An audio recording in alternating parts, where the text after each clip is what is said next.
Friends, ఇప్పుడే అందిన వార్త.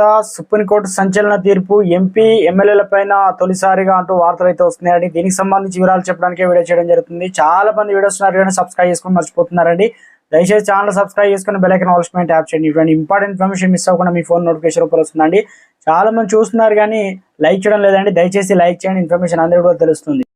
పార్లమెంట్ సభ్యులు ఎమ్మెల్యేల అవినీతికి సంబంధించి సుప్రీంకోర్టు సంచలన తీర్పు అయితే వెలువరించింది. ఎంపీ అయినా ఎమ్మెల్యే అయినా లంచాలు తీసుకుంటే ఈ కేసు నుంచి తప్పించుకోలేరని చెప్పేసి తెలిపిందనమాట. పార్లమెంట్ అసెంబ్లీలో ఎంపీ ఎమ్మెల్యేలు ప్రసంగించేందుకు, ఓటు వేసేందుకు, ప్రశ్నలు అడిగేందుకు లంచాలు తీసుకున్నట్లయితే ఎవరైనా కూడా ఈ కేసులో విచారణ ఎదుర్కోవాల్సిందని చెప్పేసి స్పష్టం చేసింది. అయితే సుప్రీంకోర్టులో ఎంపీ ఎమ్మెల్యేలకు సంబంధించినటువంటి లంచం కేసుల్లో రాజ్యాంగ రక్షణ అంశం తాజాగా విచారణ జరిగింది.